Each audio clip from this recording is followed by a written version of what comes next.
Welcome to the premiere episode of Ghosts of the Coast, starring Andre Rattlesnakedre Brunet, Kyle Crosby of Louisiana Dread, and Blake Tauzin.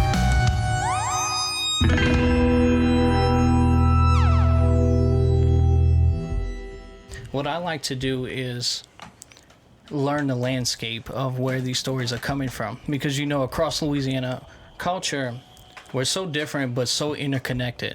Some stories that you learn here in the South in Thibodaux, South Lafourche, you travel out west to like Lake Charles, Lafayette, those same stories are just slightly different. Everybody's just putting their own little spin on them. And with being from the Bayou area, Bayou Lafourche is one of the largest streams in North America, so a lot of I guess you can say side boat traffic that came through here, like how you talk with Jean Lafitte and stuff, all of that came through this bayou that's in our local area, and we all kind of had the privilege to grow up in this area and kind of learn a little bit of its background. Exactly, man, and that's the kind of thing that I like to kind of tell people, is that when you cross over that bayou, that's our lifeblood. All right, that bayou is not there. We don't exist in the way that we know it, and people do. Okay, that whole bayou was like the mini Mississippi River. It's fast moving, and you know that because you've seen different artifacts, because it had a fucking levee, right where that plantation was that you found these artifacts at. So that's a fast moving body. Now it's a ditch.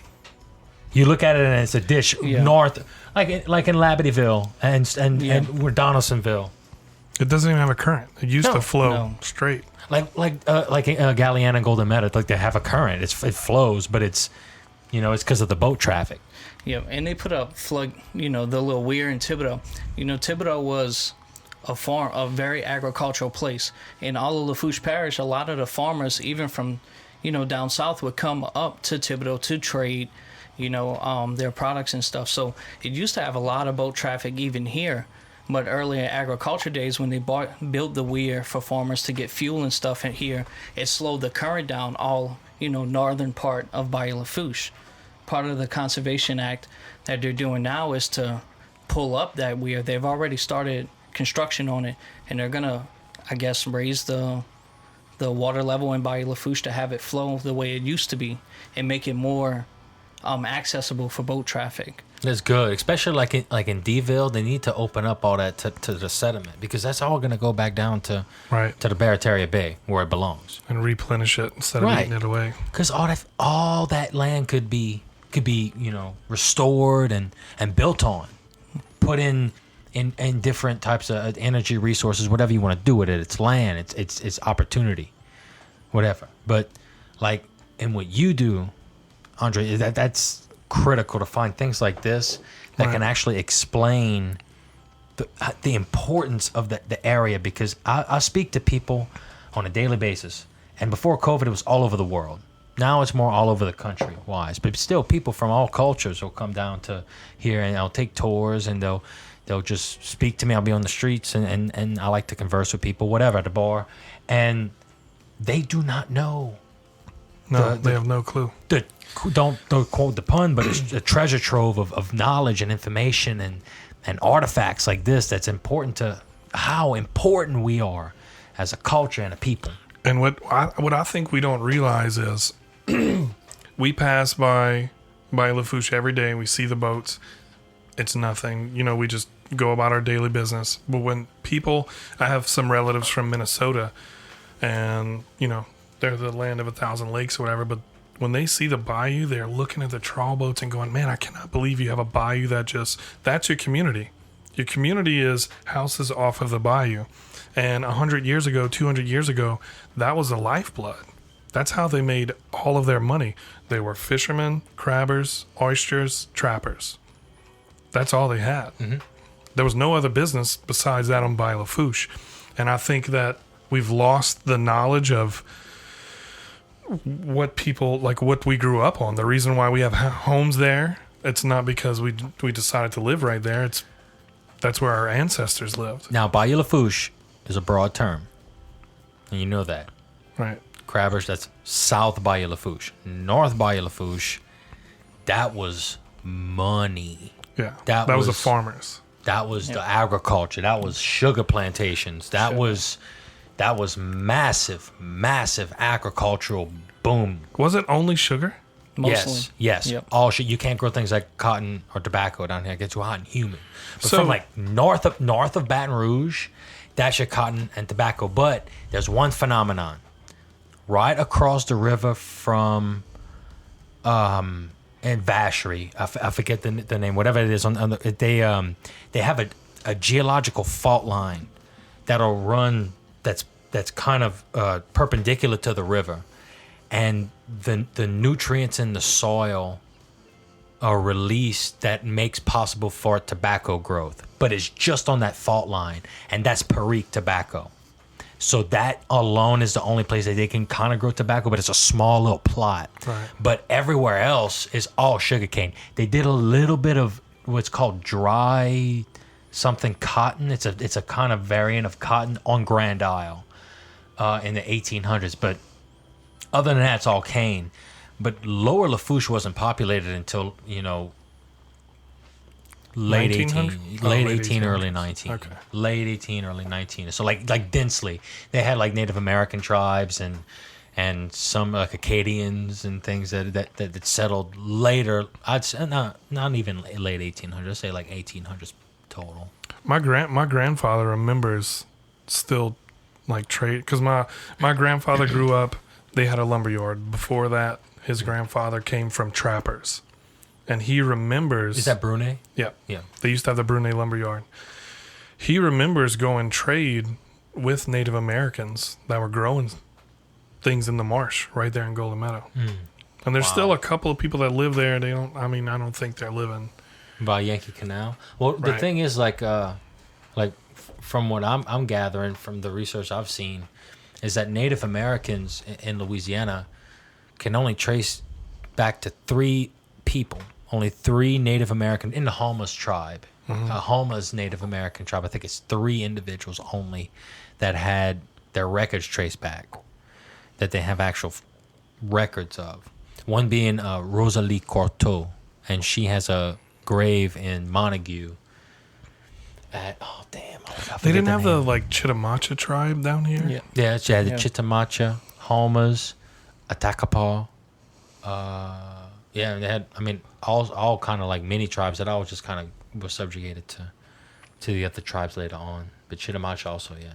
Chitimacha is when my cousin, his great grandmother is full Chitimachan, and he grew up here in Thibodaux as well with the grandfather side of the family who's French. But his grandmother and all, he owns a plot of land out in Vacherie, like 200 acres, and he's been a trapper, hunter, fisherman his whole life, and literally lives off the land out there. Still. Yeah, he has a house in Chack Bay. He works Monday through Thursday, and the rest, weekends, he's on the land at his camp. He built the camp from ground up. He's hunted the same, like, raised families of deer, that he's been watching over the last 20 years grow up. He still runs fish traps and stuff like that out there. Squirrel hunts, alligator, which is another popular game animal out there. So it's interesting. Delicious. Yes. Oh, nothing like fresh alligator sauce pecan. But it depends on where you get it from, because some folks they make it different. Some like it red, some like it brown. Sos picante. I'm a fat guy. I like it anyway, as long as it's on a plate. Oh, sos picante.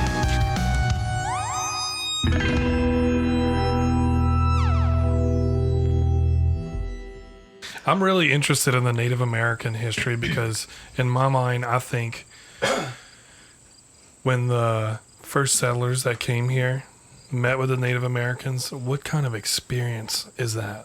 I mean, Wild. it's almost, like, I know we're traveling to Mars right now. Can you imagine meeting a race of people and what that experience would be? Yeah. That mind blowing. Yeah, Right. that's gotta. How do you communicate? And that's odd because I did a lot of research on, it has nothing to do with Louisiana, but it was the Mayans and the Incas and these Aztecs, these major civilizations, pre-European contact. And one thing that kind of stuck out was like when Francisco Pizarro, for instance, when he accesses these Inca lands in like Peru and the Andes, all these mountains ranges in South America, they didn't have a written language yet, but they had these kind of devices that you read with little beads and stuff like that, and they have these things in code, but they had observations of Europeans. So they talked about the people that were coming here. Right. So they had accounts of them saying, like, oh, they rode on tall llamas. Not knowing what a horse was. Right. Because the horse hadn't been on the American continent for centuries before because of the Ice Age. Killed them all off. So when the Europeans came, that reintroduces the horse. Because everything that got built by every civilization down there, keep in mind, no horsepower. Zero. Absolute manpower. Or llama when it came to Incas. But they said, oh, look, they're looking at cloth and they're talking to each other and looking at cloth and keep pointing at the cloth. And they're reading, you know. But they had no concept of that because that's not how they kept. Right. They kept it with these like strings with beads on it. And that's how they wrote. And how they kept stories records. And records. Right, That's kept wild. records. You know, I was talking to my wife today, and I was explaining to her, like, before we came here, and I was talking to her about a couple things. Talking about the Inca and all these different tribes in Mexico, and I was like, do you know why they speak Spanish? And she's like, no. And I was like, okay, maybe I was taught in school, maybe I wasn't paying attention, I don't know. They didn't speak Spanish. Of course not. Before the Spaniards came and conquered them. Of course. So the Mexicans I have a couple of friends that are Mexicans that are, speak fluent Spanish. That's not even their original language. No. Because they were conquered by a people and lost their original language. Mm-hmm. I mean, I'm sure there's a few people that might still know how to, or is it a lost language? I don't know. No, like they'll have people to speak Mayan and an Aztec. But that's crazy how... Because Mexico in itself is Mexico. Mm-hmm. Or because they were the Mexica people, because that X is sh in their language. So you'll have the Mexican were descendants of Aztecs, but then you'll have like Mayan civilization, which is like Guatemala, Honduras, and then that little isthmus. Where Cancun and all is, that's like where they had Mayan civilizations, and then they had Aztecs at a different time period. But that's a crazy culture. Both. If we're talking about a crazy culture, that is a crazy Which culture. one? The Mayans. Oh yeah, of course. It was crazy because they like in that whole area was a cradle of civilization. Of like, where life kind of started and advanced with a national language that was intelligible by everyone. Didn't they started agriculture separately from Europe and stuff, correct? Right. That's like cradle of life. That's when Even like the sugarcane trade. Whenever the Spaniards came over, they didn't hit it off right away. They didn't find gold right away. So the Columbus ordeal, they had to find some type of product to bring back to Spain to pay their debt for this voyage. So the natives were already growing sugarcane and had their own way of creating sugar from this product. And over time we kind of changed it here in South Louisiana and across the South. But that's why sugarcane culture became so big across the Americas. It was something that was introduced by the natives that they were already doing. The Spaniards just kind of, perfected it. Basically like salt, right? Like salt was like extremely valuable at one time, correct? Yeah, definitely. Also, awesome segue. Thank you for bringing it back to Louisiana because we were going on to this tangent about other cultures. Anyway, where Mexico. are we going here?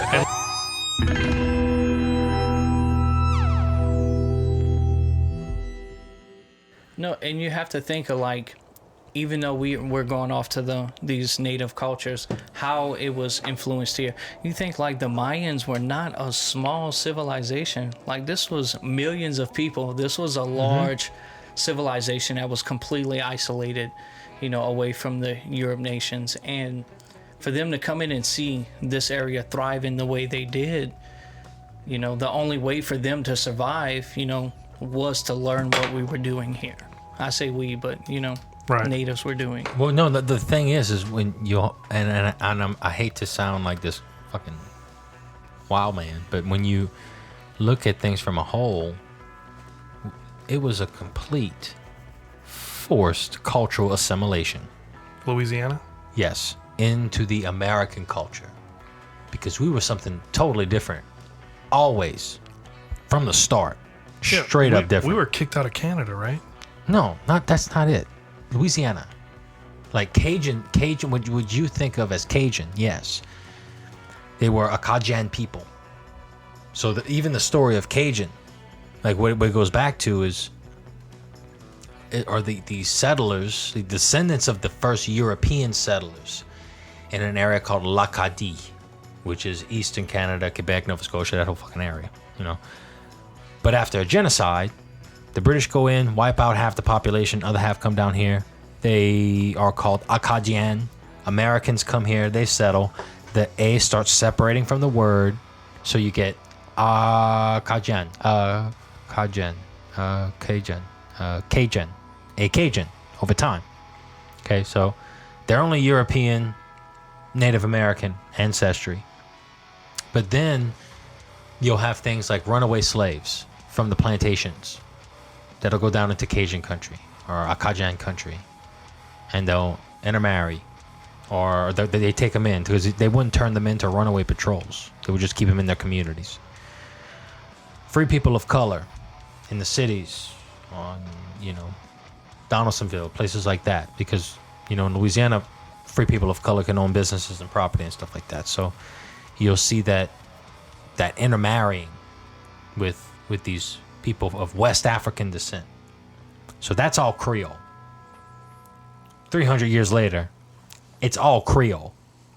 Cajun, as you know it, is not but a small subculture under a larger Creole umbrella. You see what I'm saying? Absolutely. So what we know as Cajun is a subculture, as all of us down here are Creole. Louisiana born, French language, basis in Catholic faith, with everything going on.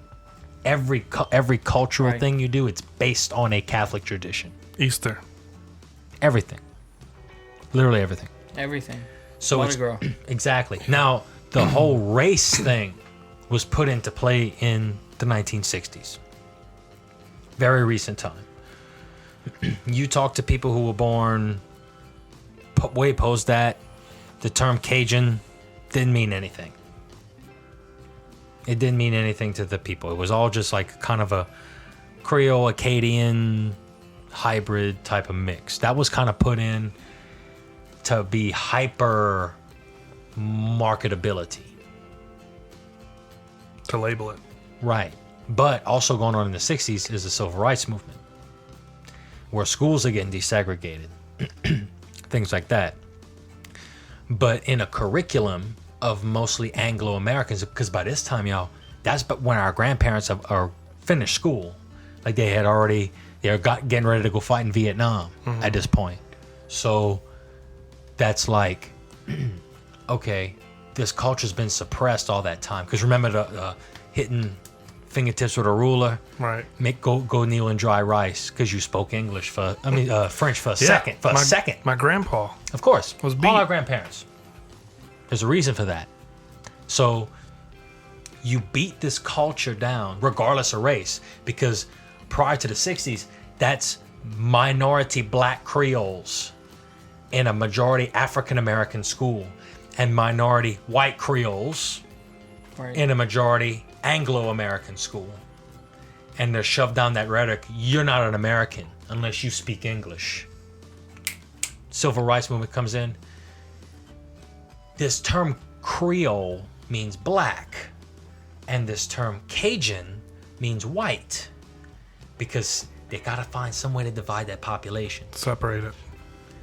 Hypermarket Cajun in the 60s. Cajun seasoning, Cajun cooking, Cajun spices, Tony's. All that comes out in the 60s. Maybe not Tony's. I love Tony's. Tony's is probably like from 1700s. They're legit. I love Tony's. But everything labeled Cajun is a white man on a boat with a hat on. And everything labeled Creole is a black man, a woman with something on their head. Mm-hmm. And race has nothing to do with either terms. Till the 60s. Just to keep them powerless. Right. But when they make that separation, yeah, these Cajuns, they look like Anglo-Americans. They'll get away with like random, we get away with like a random privilege like an Anglo-American gets away with. You know, we don't get checked at the airport and shit like that until we open our mouth. Everybody listening, y'all saw The Water Boy. Y'all saw Princess and the Frog. Everything labeled Cajun in pop culture, in media, and everything like that is labeled as stupid, ignorant, like lesser than the average American. Why? Because they're not speaking English. I love that movie Waterboy too. It's great, but it's like it's dumbed down. Like Farmer Fran couldn't understand a single thing he was saying. Everybody has that opinion. When you like, I've traveled a lot, and people have come up to me, and especially like in the industry in LA, they would come up to me like, oh, and they quote the water. Oh, my mama said, hey, your mama said this. Your mama said you come up. I'm like, yeah. All right, cool. After fucking like 20 times, it's like, okay, cool, okay, great. It's not funny anymore. I get it. Like I love it. Like it's a great movie, but like, fuck. What's crazy about the Cajun culture and the Creole culture? The land that, on especially southern Louisiana, was unwanted land. That's why we all arrived here, because nobody wanted it. It was so full of mosquitoes. It was mostly marsh. Until they found that black gold. Yeah. That Texas oil tea. That they stole. Mm-hmm. But it's crazy how a group of people came together and figured out how to make money, how to survive, take care of their families, and build their empire down here. Because we're known... I mean, I do have TikTok, I gotta admit it. Oh my God, Andre. Dude, I love it. I'm so addicted to it. It's so bad. Don't get it. But I follow a couple people on here, then they have millions and millions and millions of views because all of the country and probably some of the world is intrigued with this one little spot that we have in America. Because it's so diverse. It's actually so different. Just the simple fact of us eating crawfish. I was just about to say that. It freaks I follow people out. a lot of fishermen from Russia on Instagram, okay? And you should see, one, the lures, the way they fish, very similar to here. The crawfish boils that they're doing and stuff like that, it's astounding to see. Like, crawfish is a very popular thing. Like, apparently the Russians love us. Yeah. For some reason. Like, they do crawfish in near Volgograd, which is... where Stalingrad used to be named. Okay. So they have a little crawfish thing. I saw a friend of mine on Instagram posted like a little story. I'm like, what is that? And he said, I don't know how to pronounce it. I'm gonna sound stupid, but yeah, that's crawfish. But I mean the same thing because like Vietnamese people down here started with crawfish and things like that, and you'll see that large Vietnamese population in New Orleans East. And then down to Bayou. Fishing alone, I mean, the techniques that they brought to South Louisiana to help harvest, and once again, that's an immigrant, right, coming in, and intertwining with the culture and them leaving their mark, in the Cajun culture. And I mean, the Vietnamese thing has been widespread now. You see it all the way as far west as Texas and stuff with the same Louisiana culture style living, Mm-hmm. I love it because they had that especially like after the war when Saigon fell, they had a lot of Vietnamese people that came in as refugees because it's all Catholic, and that the people they were majority Catholic, and New Orleans was a majority Catholic city, so you'll have these Catholic charities buying up these apartment complexes in New Orleans East. One of them, everything. Yeah. Yeah. Politicians. I mean, everything. Yeah. I wish they'd use it for good. That'd be great if we had a train system all throughout the state. Don't get me started on that. That's another culture that I'm really intrigued with. Is the Vietnamese. Oh yeah, they also cook very, very good. Especially like down where we're from, because there's a lot of things that I'm sure that they can find and just in the routes and stuff they take to go like fishing and stuff like that. Because they fish with like my uncles and stuff like that, right, off the island, and that's why you'll see a lot of Vietnamese people come in after the war to either stay in the city and open up businesses. Like in New Orleans East, in that Versailles neighborhood, it's called Versailles because, well, I think they pronounce it Versailles, but it's in that area because the apartment complexes were called Versailles Arms or Versailles Arms, and it used to be part of the NASA facility. But when NASA ended the space program, that whole area in the 60s and 70s just went kind of vacant. But then these Catholic charities bought it up, let these Vietnamese refugees go in there, and then they started businesses there. But a lot of them came down to Bayou and on the island and in Empire and things like that down the river to start these shrimping and fishing industries. Shrimping's big.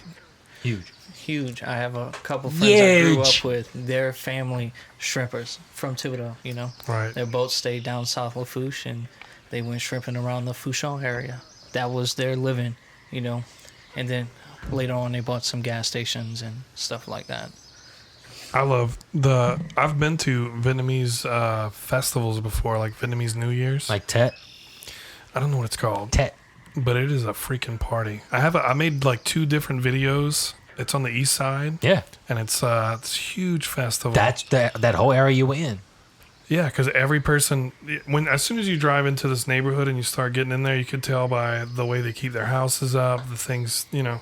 The signs, right? Like all the storefronts and stuff is on Vietnamese, and it is a freaking party. Yeah, they it's Tet, the Lunar New Year. I want to go.